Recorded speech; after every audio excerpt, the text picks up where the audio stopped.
Good morning, everyone. My name is Stephanie Jones. I'm the Director of Innovations for Maryland Department of Health, Developmental Disabilities Administration. I want to welcome each and every one of you to the first in a series of Let's Talk Technology.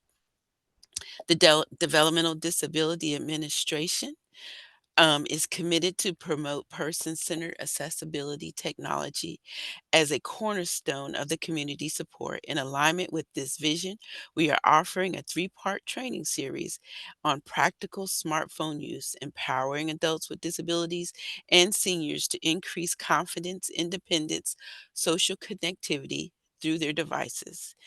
These live presentations and if you're watching as a recording will serve staff, family members, tech-savvy volunteers, self-advocates, and others by showcasing how to leverage accessibility features and specialized apps. Drawing from Drawing on a 35 years of experience as a speech language pathologist and assistive technology specialist, Joan Green, the founder of Innovative Speech Therapy, will streamline the learning curve of participants can quickly benefit from a rapidly evolving technologies and AI-enabled tools.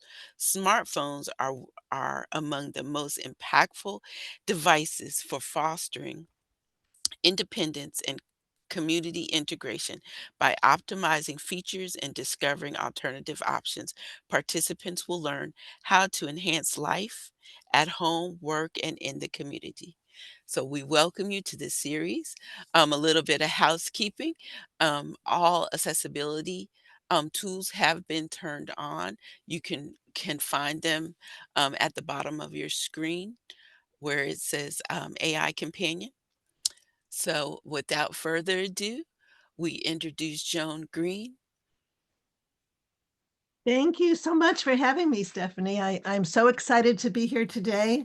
And I hope that you all find this a very worthwhile hour today, and it will change your trajectory of using technology moving forward.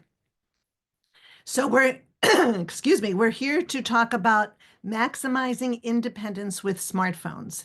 And I do want to mention that I've created most of the images in this presentation with Canva and with the assistance of AI using Gemini and ChatGPT.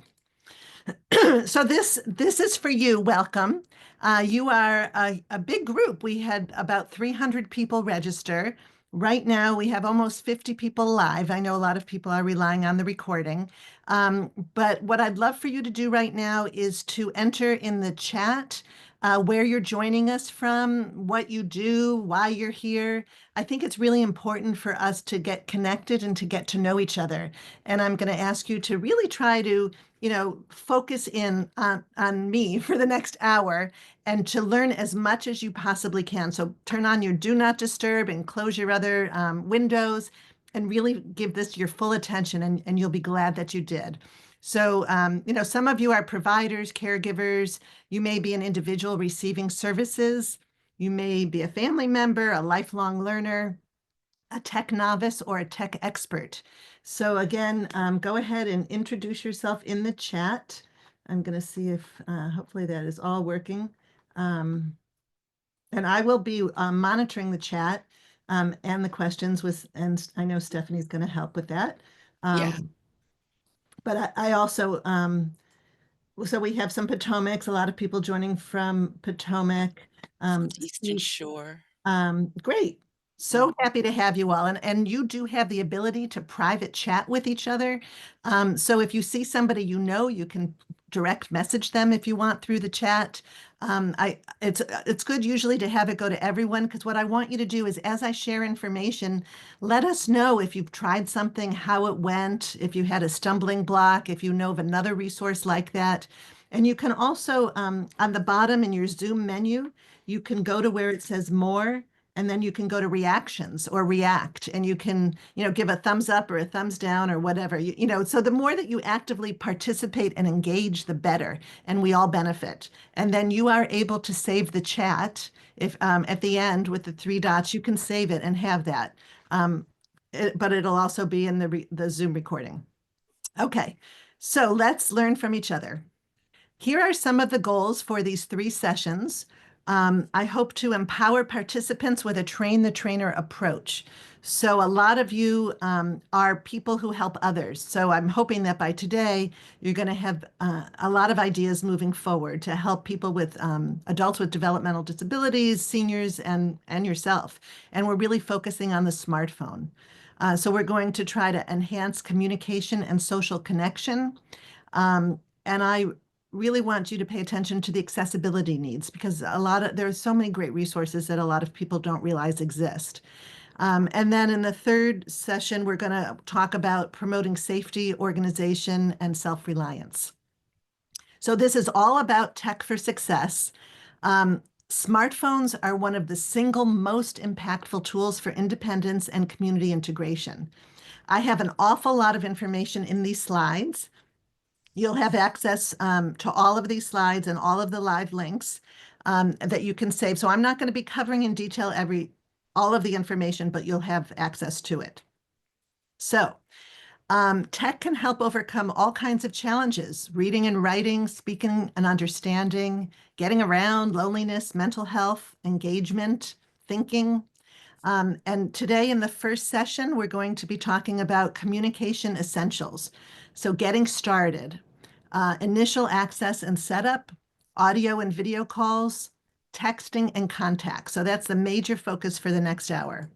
Then next week, we're going to talk about increasing independence and safety. We'll talk about digital safety, getting around, health and wellness, camera and photos, and alternative device options. Excuse me, if the smartphone isn't doable. And then in session 3, we're going to be talking about organization and productivity. So we'll talk about tasks, email, calendar, reminders, and documents and file management. All right, so getting started. I know that a lot of people, when it comes to technology, it can be scary and overwhelming, and it can lead to a lot of problems. But I'd like for you to have an open mind and stay curious. And I'm hoping that together we will all develop a new tech mindset. And so I like to think my tech mindset is whenever I see something, I think about how can readily available and free or low-cost technologies help others to experience success with everyday tasks, stay socially connected, and enjoy life. So whenever I see a device, I am always thinking about that, and I'm always exploring all of the settings and features and thinking about new ways to use things. Let's look for the lowest hanging fruit first, right? So I have a picture of a tree, and again, in Gemini, I created this, and I said, please create an image of an apple tree with one apple hanging low on a branch. And I got that image. So, and we'll be talking a little bit about AI, but I do all kinds of presentations on AI. But so what can have the greatest impact with the least resistance and be readily available with limited expense? I mean, that would be great, right? Let's make our life easy. So let's enhance independence with everyday tech. We're focusing on the smartphones. That's the most popular tech device that everybody has, or a lot of people have, not everybody. It has amazing built-in features. And I'm taking a train the trainer approach. So I am assuming I'm speaking to people who are going to be helping others. That's just how I'm presenting this. If I were speaking directly to a lot of aging adults or adults with developmental disabilities, I would go a lot slower and I would have a little bit of a different approach. But I'm taking a train the trainer approach here in this presentation. So when I work directly one-on-one with clients and patients, it's a little different. I want you to really learn what's possible. So today, once you know what's possible, then you can dig in to learn more. We want to stay person-centered, right? It's all about the individual. And so what we want to do is we're going to think first about the person and what their strengths and weaknesses are, and then what features they might need, and then pick the tech. We want to keep on exploring, trying new things, and stay curious. So this is the first question I have for you all. How comfortable are you with technology?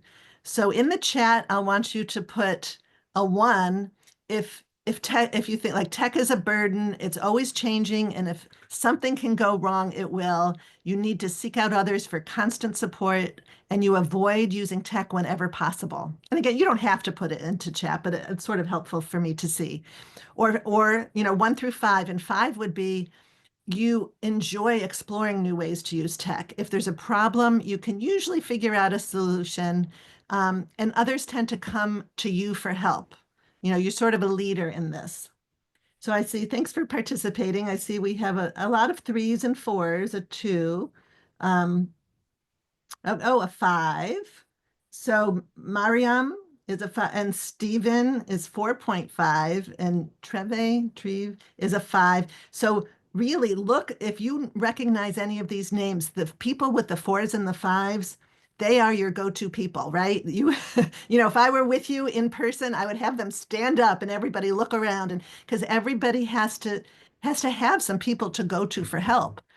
What is the antidote to the fear and overwhelm technology can cause? So a lot of people that are writing 1s and 2s, a lot of people are like, just don't even want to deal with it. It causes problems. Things are going to break. It's sort of a negative experience. But I think a lot of these people realize that they hear such great things about it. They just don't, maybe you're here because you're curious about what it can offer. So anybody have any guesses to what the antidote is to the fear and overwhelm that tech can cause? I think it's circles of support. The antidote to the fear and the overwhelm is having people around you who can support you with the technology in your setting. And so everyone needs these go-to people. And what I'm encouraging you to do, I know that there are many people here from all over the state of Maryland and beyond. Form tech support teams. Try to find a couple of people in your community that are rah tech or willing to learn, or at least have an open mind. And then you'll have these teams of support. And then these are the people that the staff members and or residents can go to, because when we were working, we would have tech people to help us. And now a lot of us, it just doesn't exist for this mainstream use of technology for communication. So if any of you have these go-to circles of support, let us know how they're working or what you've come up with, because again, I really want you guys learning from each other. So I'm Joan Green. Think of me as your tech advisor and coach. I'm so happy to meet you. I love learning about emerging technologies. I am based in Montgomery County, Maryland, and I'm actually a speech language pathologist. My business is innovative speech therapy, and I've been doing this since I got my master's at Northwestern in Chicago in 1986. So it's been a long time, and I worked with adults at Fairfax Hospital in Northern Virginia for years with stroke and head injury and concussions. And then I started having my own kids. I have 4 kids who are now young adults, and I'm the grandmother of 3. And I'm very much immersed in elder care. So I work with people of all ages, all abilities, and I'm always thinking about how tech can help improve lives. And it makes my day to help others improve life with tech. And, I offer free 15-minute phone consults with people all over the globe. So really, if you see something and you want to learn more about it and you need someone to talk to, you'll have access to these slides. You can just click on my link or go to innovativespeech.com. Every day I'm talking to people and helping them figure out their next steps for free. I'm not a pushy salesman type. I also formed a Tech Life Inner Circle membership, which I would love if you guys form these support circles for tech. One person could join the Tech Life Inner Circle, and every single week I'm helping people brainstorm solutions to help others and give 15-minute tech talks. I have a free Facebook group, IST Tech Savvy Solutions, that's also helpful. We have a lot of people, it's not that active, but I hope to change that. So there's lots of support, and I'm hoping that you identify your local tech lead, someone who's comfortable with smartphones, tablets, and mainstream tools, and they know how to set things up, troubleshoot, and customize accessibility features. And they can teach and encourage others at their own pace and keep up with simple tech updates, tools, and best practices. They don't have to be an IT expert. I'm not an IT expert at all. I'm just someone, and others are curious, patient, and willing to help others. So I'm hoping that this will help you all motivate you to really develop some of these local tech leads. So What is the secret to feeling comfortable with tech? I have a lot of times where, someone's struggling and struggling and struggling, and I can go up and I can just help them really quickly. And they're like, how did you know how to do that? And I've never seen the device before. I've never seen the app before. I can just figure it out. And so I think the secret is knowing the language. You need to decode text language and search for clues. So being curious is really important. A lot of times I think we try to memorize steps, click on this, click on this, click on this. And what happens is anytime there's an update or you go to a new device, even if it's the same tool, things will look different and be in different spots. And so, it's a temporary fix to be able to write out exact steps, but it might not last that long. We really need to decode text language. So I have two symbols here. Does anybody know what those symbols mean? Feel free to write it in the chat. If you have those three dots or if you have three lines. Settings, not really settings. Menu, Kyra got it. Ding, ding, ding. Menu and or Kyra and Stephen. Yeah, it's the menu. So whenever you see that, you see it more often on a smartphone. So this first thing is called an ellipsis, or in the second one, a hamburger sign. But basically, images like this mean more, or additional menus, or click to see more options. Because even on Zoom, if you're on a big screen, you're going to see a whole lot more options than if you're, participating in Zoom on a smartphone, and then you're going to see the three dots and more. I mean, you're even going to see that on a big screen. But that, just really, if you don't see something that you think should be there, click on more. And I'm going to go through I'll do one more of these. But, how many, think to yourself, do you recognize all four of these symbols? Or one, two, or three? You can write in chat if you want. But here, like this first one, whenever you have a microphone, that tells you there's an ability to speak or dictate, and you can turn the microphone on or off. The second one are the speakers. Maybe it's how to turn the volume up or down or mute or silence. If you have a T in a box, that's a place where probably you can click on it and add text. And then you've got your upload and download, or do something with whatever the information is. So I've got a whole bunch of these, and I'm going to go through them. And I share that, like I have a presentation where I'll give you the opportunity if you want to download this Google Slides or PowerPoint, whichever you use. And you can use this as a teaching tool to teach people the language of tech. And you'll create a forced copy and you can edit it. So these, I have this, print, copy, power, brightness. If you recognize these, mobile data, reload or refresh, favorites in your browser, and share. So I'm going through this sort of fast just because I have a lot to share here, but here's some. See if you recognize these. This is Gemini, Siri, live captioning on iOS, and the Control Center on iOS. All right, so I'm going to go through these because, just to save time. So you'll get a copy of these slides, and what will happen is if you click on this link, you will create a forced copy for yourself. Okay, so moving on, we want to make sure to have a person-centered approach, right? It's all about the individual. And the framework that we're going to really start with is called the SET framework, and they use this in the schools, created by Joy Zabala. And so first, here it says student, but really adult, senior, whoever. We think about the person and their needs first. Then we think about the environment that they're in, work, school, home, volunteering, whatever. We think about the tasks that they need to be able to do, right? Reading, writing, listening, understanding, speaking, remembering. And then we think about what tools are available: a computer, a tablet, a phone, is there Wi-Fi, what's around or what can be purchased. And then comes the training. And the training isn't a one and done, right? It's you have to try something out, practice it, tweak the settings, come back and adjust. So it's really ongoing. And so if you have a tech team,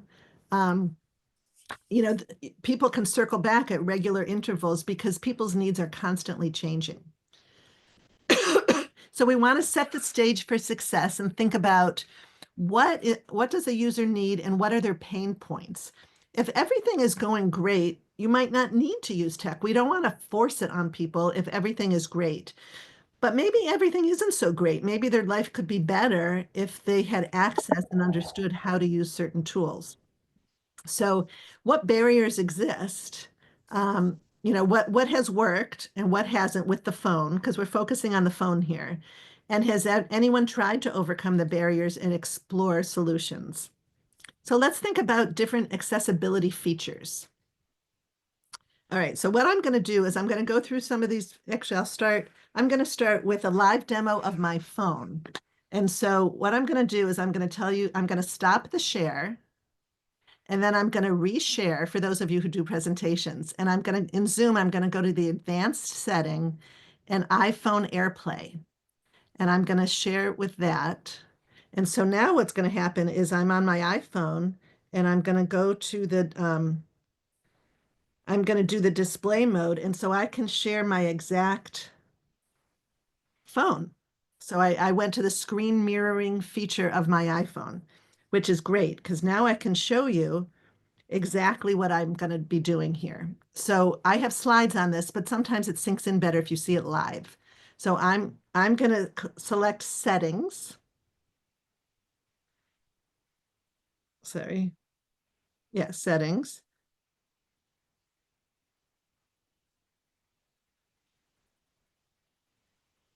Okay, this is what I meant to get to, settings. And then, so on any device, but today we're talking about the iPhone, we're going to go down and you'll see accessibility. So I'm going to select accessibility.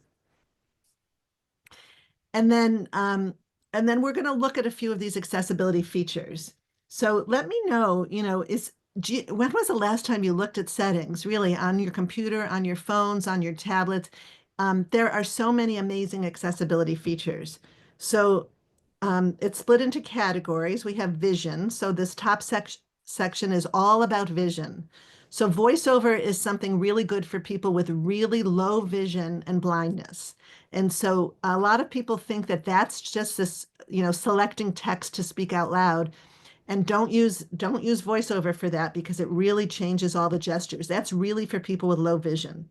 But you can look at the options for Zoom, display text size, spoken content. I'm going to be showing you that. So if you want to be able to select content, like in an email message or online, you can enable speak selection or speak screen. And then it gives you the instructions. A speak button will appear when you select the text. So I'll enable speak selection and speak screen. I like the content highlighted, so I like to have that on. I don't have typing feedback. I don't want to hear the letters and words as I type them, but maybe you do. And you can choose the speaking rate. So then what can happen is when you select text, it will be read aloud. Let me go back. All right, then we have a bunch of physical and motor accommodations. So if you have somebody that has a tremor or a very light touch, you can go in, dig in, and you can change some of these settings. You can change reachability so that there's it's all of the buttons are near the edge. If you're working on a big iPad and somebody has to hold it with one hand, I don't know. There are different scenarios, and I'll go through some of these. But I just wanted you to see live how to get to some of these. So there's also eye tracking now. Hearing, you can connect hearing aids directly to your phones. You can have captioning, live caption enabled so that as the person speaks, you can talk to them and they'll see what you say. You can have live speech, which I'm going to talk about, where somebody can type and the person on the other side will hear what they've said. So there's a whole lot here, guided access, assistive access. So I just wanted you to see live how to get to that. Um, okay, so let me go back to the presentation here.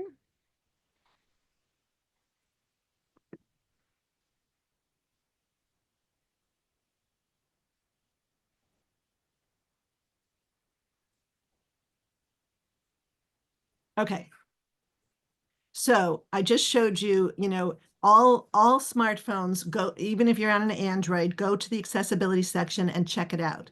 Then you also want to think about the initial access. How hard is it for the user to get into their phone, right? You can take off a password so that you don't have to use anything to get into the phone, but we have to balance the ease of access with privacy concerns. Sometimes there's a long password. Sometimes you can have it be just your finger. Sometimes you can have it recognize your face with Face ID. So there are lots of things to keep in mind. And that's what this talks about. So here's the Face ID where you can hold it up. So if the barrier is putting in a password, with these new phones now, they can just automatically unlock for the user. The latest operating systems the latest operating system for an iPhone is iOS 18, and that came out in May of 2025. So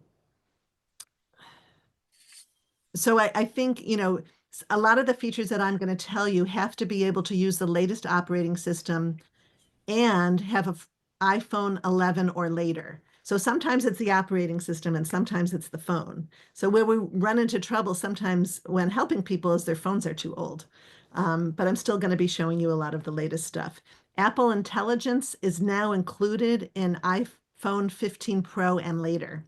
Um, and if you're not sure what your phone is that you're using, you can go into settings and then general and about to figure that out.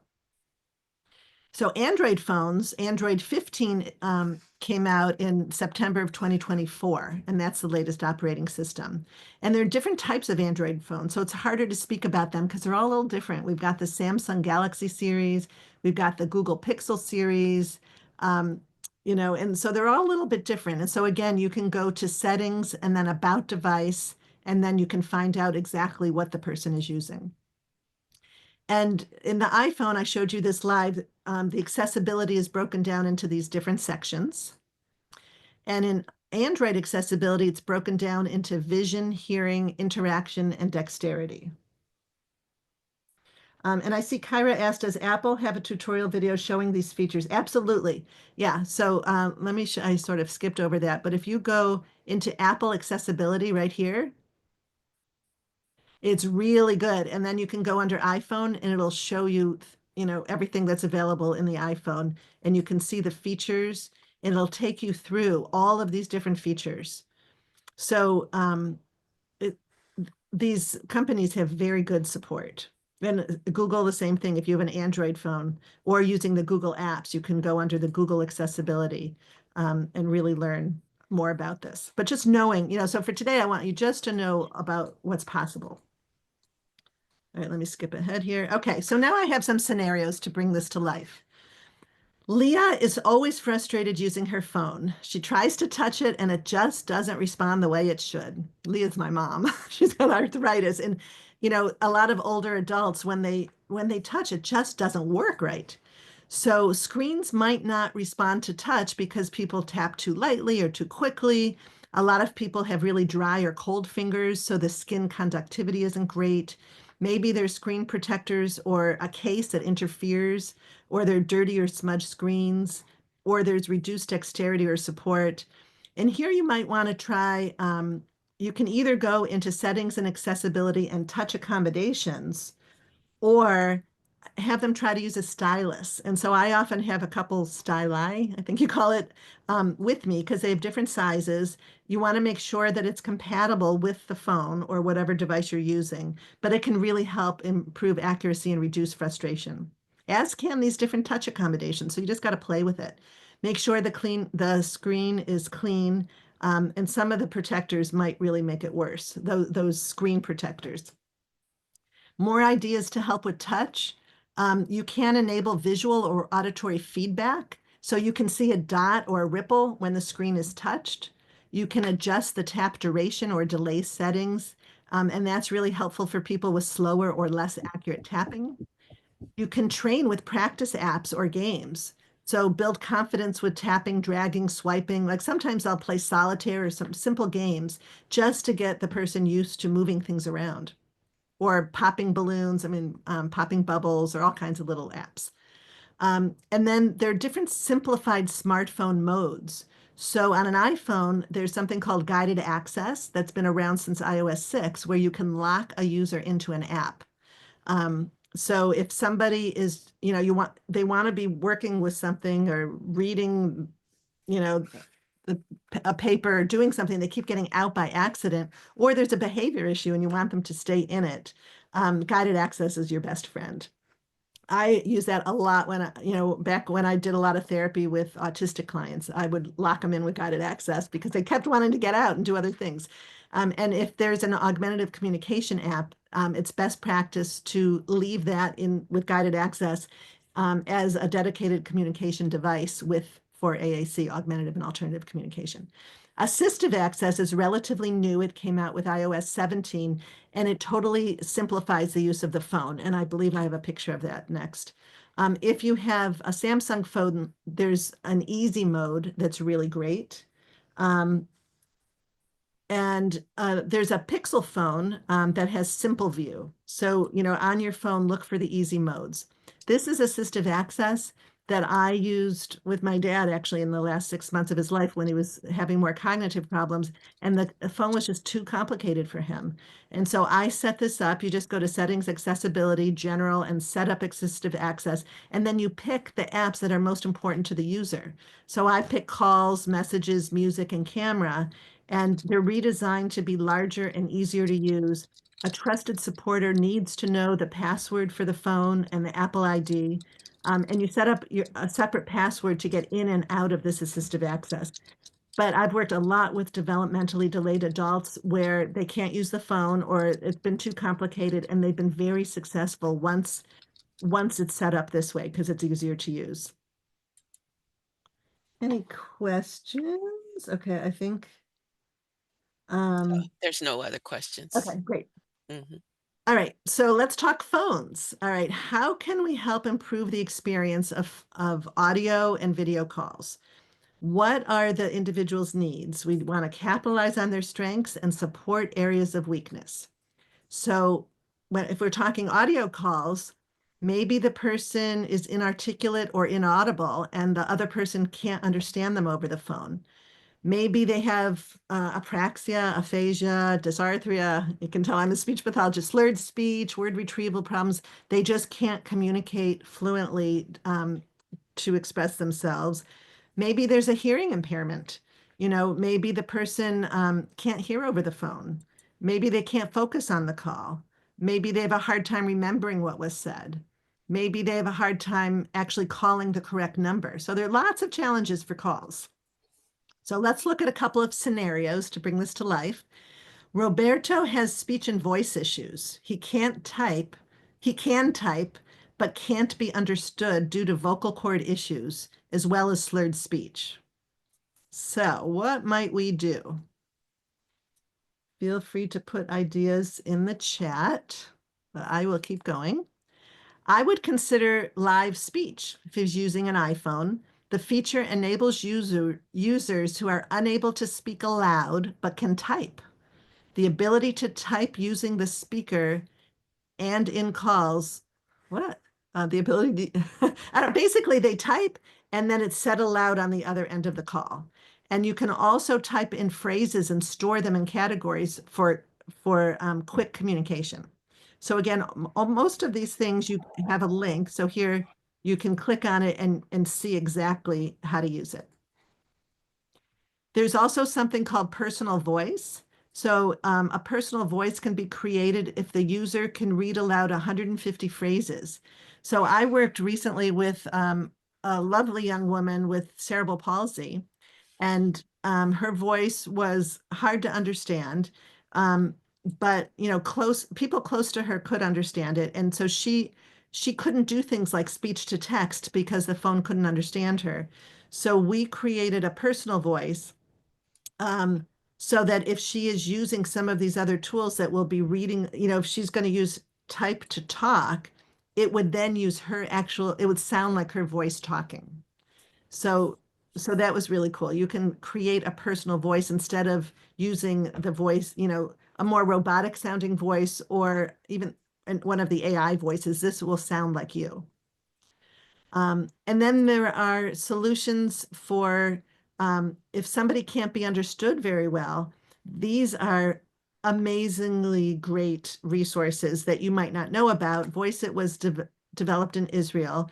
It's not free. I think it's maybe $500 a year, but you can try it for a month for free. And what this does is you train it on your voice and it pretty much translates it into intelligible speech for others. Really cool stuff. So VoiceIt is wonderful for both helping you communicate in conversation with other people or ordering in a restaurant where you talk to it and then it says out loud in intelligible speech so that others can understand. Or you talk to it and it will type out what you've said, and then you can text that information or create a document with that information. Really cool. If anyone has, and Kyra says she has experience using VoiceIt for two people she supports, and it's a great resource. The person that I worked with said it's about 90, before her speech was maybe 30% intelligible. Now it's maybe 85% intelligible. So it's not perfect, but really helpful.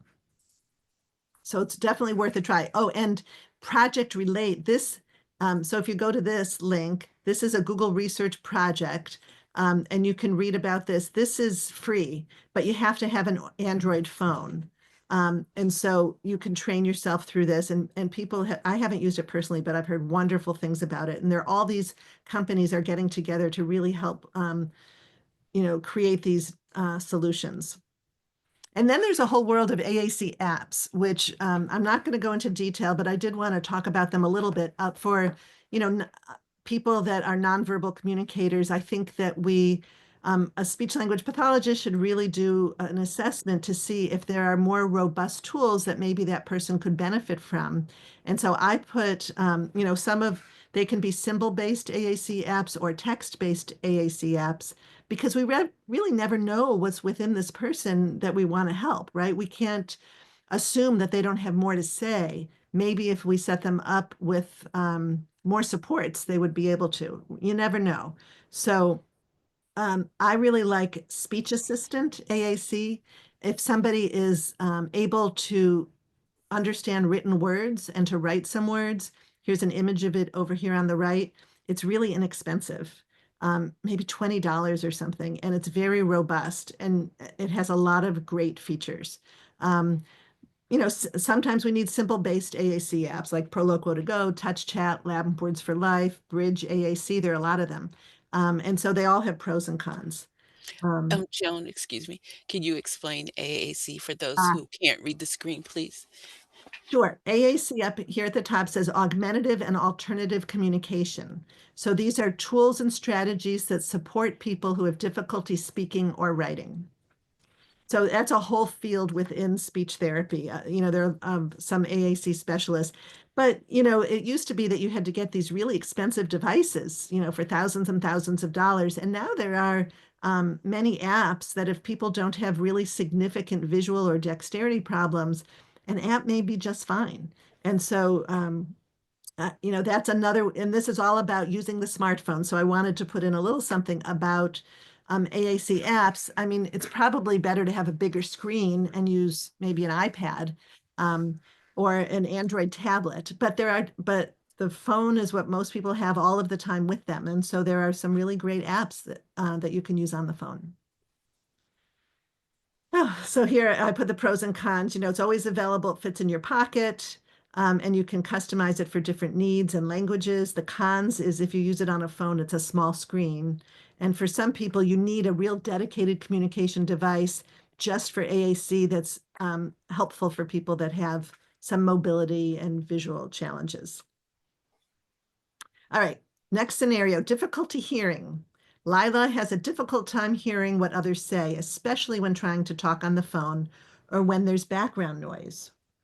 So, and I see Carolyn asked, does it work with pictures? There are picture-based AAC apps. Yeah. Okay. Difficulty hearing. So there are lots of iPhone features for hearing. I should say phone features because they're both on Android and iPhone. You don't need anything extra. Live captions, you just turn it on. And I know my mom had to have her hearing aid replaced and she didn't have a spare. And so I turned on live captions on her phone so she could talk to other people at the lunch table. So she could just see what they said and then she could talk back. So again, lots of different ways to connect hearing aids. Well, you can connect hearing aids with the phone and you can use live caption. Um, Live caption is also on Android. And then there are also like Live Listen, Conversation Boost, Sound Amplifier. Again, you can go back and look these up, but these are ways to use your smartphone as a microphone to boost the signal so that you can hear better. And you would need to have either AirPods or Beats headphones or made for iPhone hearing aids. And so they make it easier for you to hear.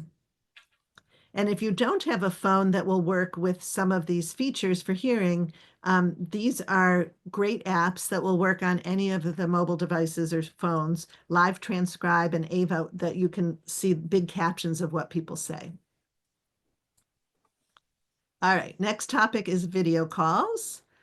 We can support conversations visually. We want to help people stay socially connected, access remote supports, attend virtual appointments, and maintain routines. Video calls can be less confusing than audio calls or text-based communication. Hearing at the same time and seeing at the same time, you can see somebody's facial expressions, their gestures, body language. So video calls are really great. And you can also give visual supports like showing objects, actions, maps, calendars, and pictures. You can, share those over a video call and show things to people so they better understand. Um, so you can use video calls to teach, the steps necessary in a task to make real-time instruction clearer. And people can observe from a distance and suggest strategies in real time. So I would think, let us know if you use this. Um, in the chat, definitely, if something rings a bell and you're using it and have had success, let us know. So there are lots of options for video calls. FaceTime is a real popular one. That's Apple, iPhone, iPad, and Mac users. You can have group calls. It's easy to use. And now you can create FaceTime links to invite non-Apple users via a browser. So I have three girls and a boy. My three girls all have iPhones. My son has an Android phone. And so we could never FaceTime with everybody until the feature came out that we could send him a link and then he could join us. WhatsApp is very popular. It's a good fit for Android and iPhone users who already use the app for texting and calls. Very popular globally. It works well with low data or slow internet. Um, We have one question, if you yeah. you wanna take it now. Um, Carolyn says her son she has a son, is 22, and then she has a preschooler level. Do you have any, recommendations for apps that can work? Carolyn, I think I'll have to talk to you because I don't know what the goal is of what you want. And in order to recommend, if it's AAC, we would have to talk. I offer free 15-minute calls. So I think the best thing to do would be to email me, joan@innovativespeech.com, and I can send you the link, or you can go to my website and pick a time and I can call you because I would need a lot more information, but thanks for asking. Okay, more video call options. Zoom, like we're doing now, great for virtual classes and telehealth. It's free for up to 100 people with a 40-minute time limit. The host controls the settings, so I've enabled captioning, which is why you all can see captions if you want them. And it can be simplified by using a Zoom app. You can make it easier for individuals on their phones to participate in Zoom. You can there are ways to put the Zoom app on there and have it show up, you know, front and center for them to use. Google Meet is free. That's another great one-to-one or meeting tool. It's free for individual or groups. It's integrated with Google Calendar and Gmail. You don't have to download anything. You go to meet.google.com and it's easy to use. So again, you could click on this link and, all the instructions and a video about how to do it are here. All right, texting. Um, let's see, I'm gonna, so texting um, promotes independence. So I think the ability to text is really great. I think most people these days that's their number one choice, especially for the younger folk. It's helpful for adults with developmental disabilities and people that have trouble with verbal expression if they can type, because you don't have to talk and there's not that time pressure. You can take your time to process the information before responding. Um, it also gives you a visual record of the conversations, so it can help you with memory and comprehension and follow through. And you can text back and forth and give reminders and instructions and details. Um, Supporters can text reminders, attach checklists to things like when to take medication, when to go to an appointment, or reminders for lunch. You can include links and photos, and you can send audio messages if sending a text doesn't work well. So if you can't type, you can hold down. You can send an audio message if you hold down the microphone. So um, here's how to send a text by speaking, not typing. So one option would be if you're on an iPhone and it's enabled, you could say, Siri, send a text to so and so. And you don't have to, I'll do that while I'm driving because I don't want to get my mind off the road. I'll say, Siri, send a text to Mark saying I'll be home late or something. And it just sends it. And I don't touch anything. Another way is you can use voice typing in the messaging app. So you click on the microphone, you talk, and it types it out where the cursor is blinking. And the third option on an iPhone is you can open up the conversation in the messaging app and select the plus, and then there's a red audio option, and you can dictate what you want to say, and it sends the audio file. It doesn't convert it into text. And on an Android, if you hold down the microphone within the message, you'll see that it will record audio. It used to be like that on iPhones, but it switched. But again, you'll see these steps. I don't expect you to memorize all this, but just to know it's possible. So again, here are some phone shots. So that on an iPhone, you click the plus, and then you see this audio image. And so that's really great if somebody can't read, right? Or they can't convert their speech to text because there are too many errors. And it's really great, the recipient hears the person's voice. So, a lot of challenges with texting. You can have reading and comprehension problems. It's hard to compose responses, right? People might have all kinds of different challenges with motor, cognitive, or language issues. People might lose their phone and forget to charge it or get distracted. I mean, none of this is perfect. Also, there's a learning curve with learning when it's appropriate to text, how often, what's too personal, and maybe it, people might scam you. People might text you and then they ask you for information, and it might be that the person with developmental disabilities just gives out too much information or leaves himself open to take advantage of. So we have to keep that in mind. So here's another scenario. Um, Oh, thank you, Robert, saying this information is helpful. Here's a scenario: reading and writing challenges. Stefan has a hard time reading the small print on his phone. He also has difficulty understanding and remembering what he reads. So I think of all the different types of reading support. You can enlarge the font in the accessibility settings. Explore having text read aloud in the accessibility settings. So I talked about enabling spoken content and select to speak when I showed that to you.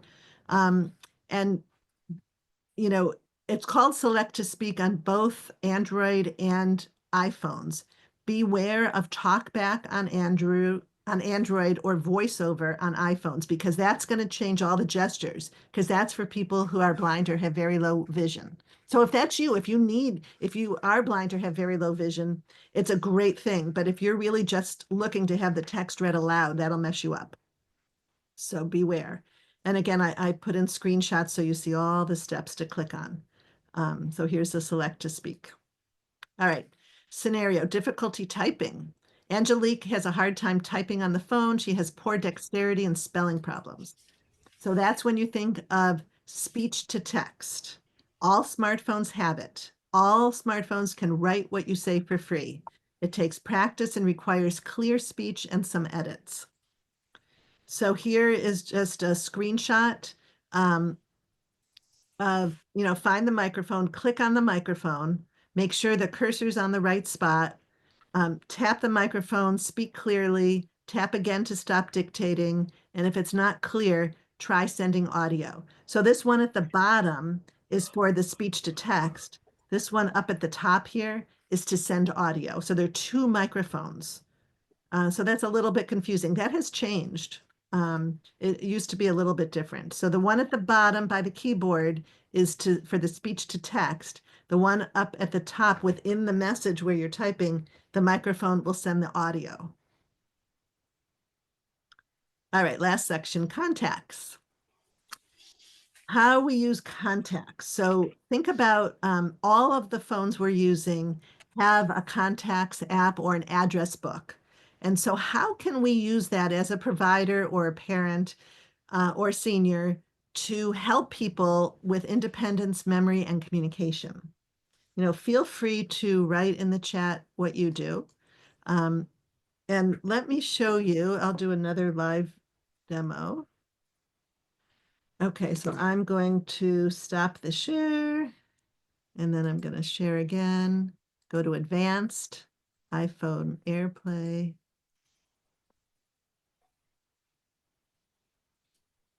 Then I'm going to mirror my phone.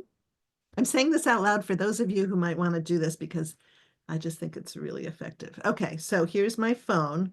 And let's say I want to go to my contacts app. So I'm typing in contacts.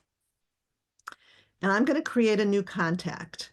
So what are all the different ways, if we could add a photo and it'll open up your different photos and you could put in a photo of the person, right? So having a photo of the individual would be really helpful. You can type in their first name, last name, or company, add their phone, add their email, whatever. But what I really like to do is make sure down here under notes, add any other important information. Like, is it, maybe it's Bob's friend. You meet a new person and you want to remember it's Bob's friend. Or it's one of your doctors. So you could write doctor, because then later, like if I save this, whoops, and then later I try to search, I can't think of the person's name, but I write in doctor. All of the different people that are doctors that I gave that keyword doctor are going to show up, if that makes sense. So I always like to give myself clues. You can also put in people's interests and likes so you know what to talk about. Or you can put in, there are just so many different ways to give yourself help. Does anybody else use contacts to put in helpful information? Sometimes I'll put in the names of apps or websites that I have to create a username and password, and I'll put in like a code so I know what my password is, and I'll put in the name of the app there, and then maybe I'll put in a description of what the app is for, because it's hard to keep track of all this. So I use my contacts as a place to put in way more information than just the person's name and phone number. All right. So add supporting info, adding photos, relationships, maybe additional information like job coach, text if late, in the notes section. Any helpful information about expectations or what you talked about, just for social skills and memory. All right. Wow, we have pretty good timing here. Okay, so this is pretty much the conclusion of the first part. The second two are really loaded with content also, but I want you to think about, try to write in the chat, what will you try before our next session? Try to think of one or two new ideas to implement, either for yourself or to show somebody else. Maybe you're going to try to start forming a tech support team. Just a couple of changes can make a big impact in someone's life. And let's just spend a few minutes Oh, Lauren just said she bolded her text and can read and see better. Yeah, go into your settings of your phone because really you have to, like I've given you a lot of ideas, but try things out on yourself first and see what works and practice with it, and then you can better show somebody else. Kyra's interested in that personal voice text. Loanne said notes are very useful, especially doctor, first appointment, and their specialty. Yeah. And sometimes I'll put down questions that I want to ask the doctor or things that the doctor told me. I mean, I have other ways in Google Docs and Drive that I keep track of a lot of that. And we'll be talking about that the third session. I've got lots of tips and tricks.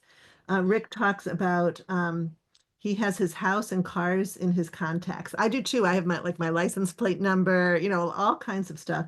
I try to include anything I need information for on the go. Even meds and surgeries are listed as contacts. Interesting.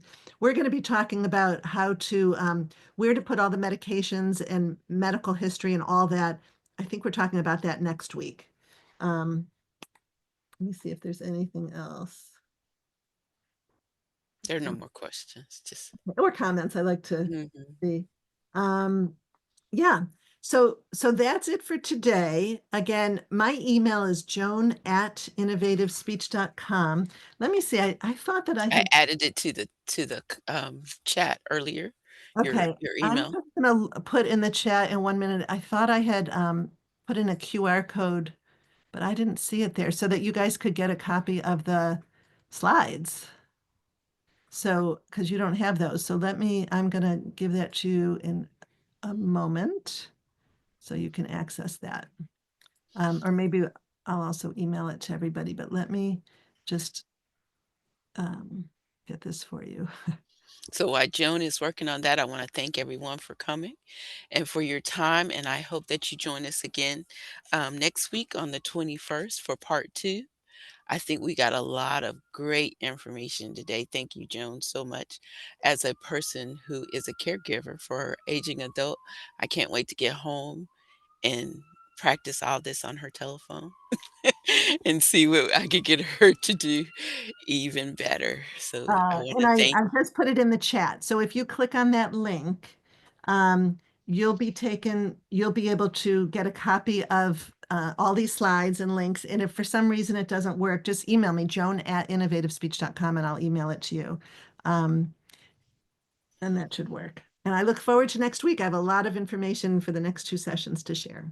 very good. Thank you, Joan, and we'll see you next week. Thank you, everyone, for coming.